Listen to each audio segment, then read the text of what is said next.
Hello, friends, enemies, and those still under review. Welcome back to L Chats, where I talk about things I'm a fan of. Today I'm going to be talking about knitting. Right now I'm knitting a shawl, but I've knitted other items as well. Please like, comment, and subscribe if you'd like to sit and chat some more with me. I try to post once a week. On screen is my current project, a shawl for my quilt office. It's 124 active stitches across with a knit border and stockinette middle. This means I knit across on the front side, then do 6 stitches of knit on the back, purl across to the last 6 stitches, and then knit those last stitches. I have one more skein of loops and threads yarn in ombre shading of blush, mint, and sky blue. I'm debating if that's enough for this shawl or if I should get at least one more skein. I guess it just depends on how it looks when I get near the end of the second skein. Right now I'm using size 8 or 5mm circular needles that are helpful for larger projects such as this. So how did I get into knitting? An ex actually. He suggested we go to a yarn store that he frequented, and I was very interested in learning. He supplied the yarn and needles for my first project too. I wasn't a stranger to yarn craft, having already been exposed to the crochet world. My grandma crochets. She made me a poncho and a granny square quilt when I was growing up. I still have the quilt, but it needs to be re-sewn together in a couple of places. My grandma did try to teach me and my siblings, but I always seemed to undo the chain she had started for me. My mom also made an effort to teach me how to crochet, but I just couldn't quite get it. Knitting seemed much easier to learn with 2 needles instead of a hook. I practiced casting on for a while before I finally began to tie these fancy knots, turning a yarn into fabric. The first project I finished was a garter or knit stitch scarf, and I was hooked. I won't say I'm an advanced knitter. I feel barely beyond a beginner really, even after near a decade. I think the most challenging thing I've knitted was a Squirtle. Yes, from Pokemon. My husband bought me the pattern because he knows it's my favorite starter. While one can generally tell that it is meant to be a Squirtle, it is not very well done. The stitches are somewhat loose, and I didn't affix the eyes very well to the head.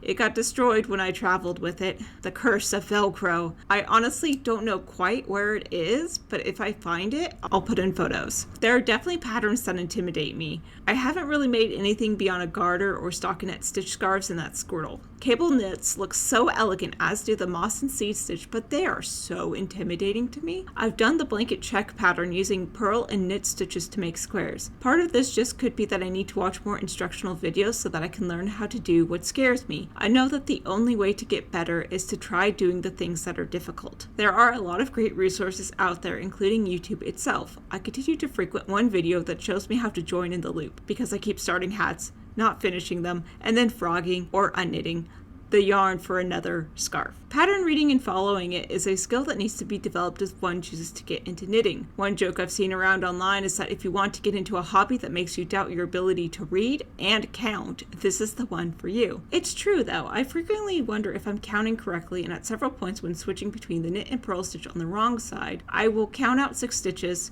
and then count out again, just to make sure that I know where I'm at. I also knit in the English style, manipulating the yarn or throwing it with my right hand. I have made mistakes in this piece. First, my tension is all over the place. Next, I once dropped a stitch and missed it for 6 rows.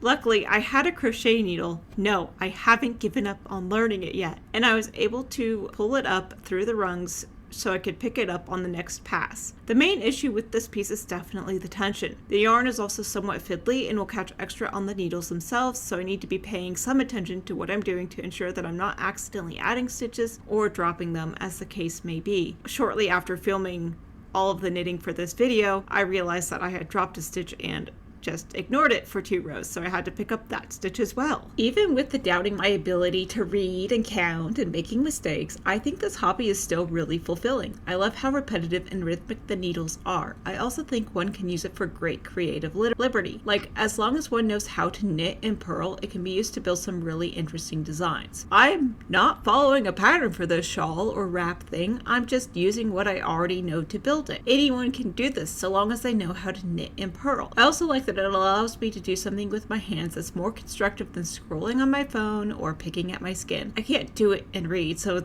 that's really the only downside so far.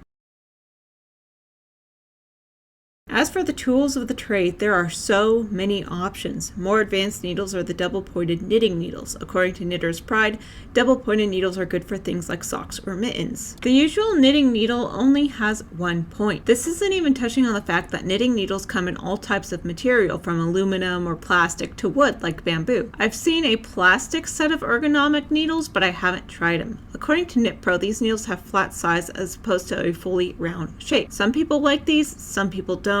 I have no opinion. There are also some other accessories to help specifically with accounting, such as stitch markers, which is a handy clip you hang off of a stitch to mark where you're at. They also do make row counters, so one doesn't have to remember which row they're on in a pattern. There's also the tapestry needle. It's basically an oversized sewing needle meant to help one weave in the tails or loose ends of their knitting. There are also stitch holders. These help with shaping, creating a gap in the work for something to go later, like thumbs for mittens, as explained on nibble-needles.com, link in the box.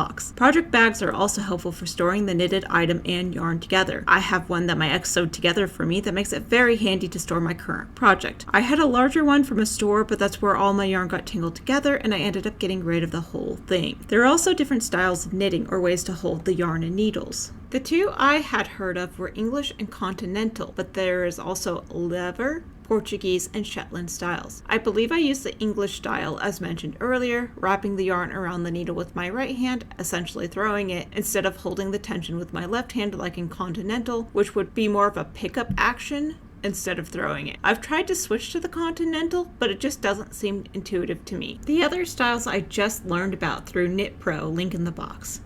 I do not profess to be an expert, just a fan.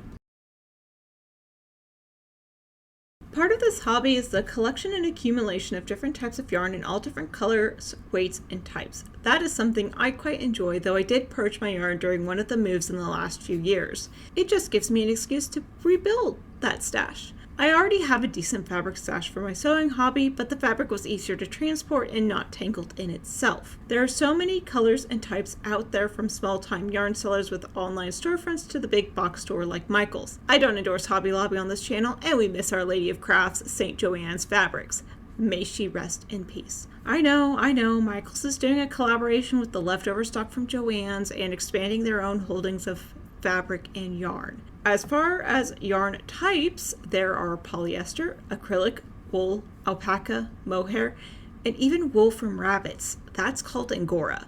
Of course, much like with fabric, there are a ton of blends as well. I'm using a polyester blend primarily because it was soft and I loved the colors. I think I have a wool blend downstairs that survived the purge somehow, probably because it was pretty and untangled, but I haven't gotten into building the stash fully back up. I have some yarns that are meant for blankets, but I think they're both acrylic yarns. The other part is that the cheaper large online retailers are just that, online. I can't feel the yarn if it's online.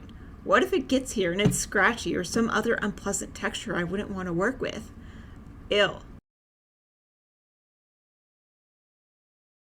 There's two more things I want to chat about, and they're both the magical parts of knitting. First, the official last step is called blocking. Basically, you wash or steam the finished item, stretch it out to dry, and it holds its shape magically after that. This step even evens out some of the stitches and improves the drape and fit. I don't know. Sometimes this hobby does seem a little bit like witchcraft. Like, what do you mean I started out with a bunch of yarn and now I have a scarf or a squirtle, or even a shawl? The other magical part is that knitters are very enthusiastic people and very enthusiastic about their craft, what they use, and how they go about knitting. I love the passion that this community has for patterns, types of yarn, the best kinds of needle, and how they use their community to engage with the political scene. I cannot recommend enough that if you're interested in this hobby, find a local yarn store and start building relationships. Look for events where people knit together. I've also heard of these happening in public libraries as well.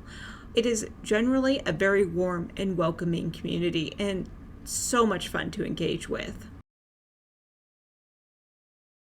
In conclusion, knitting is something that I'm a fan of. It's something I would very much like to increase my skill in and continue pursuing in the future. Now, if only I could get over being read to, I might be able to read and knit at the same time. Otherwise, it gives me something to do, and I have a tangible finished product that I can show off and say, this, yeah, I made this. Friends, enemies, and those still under review, what do you think? Would you be interested in knitting? Have you knitted or crocheted before? Let me know down in the comments.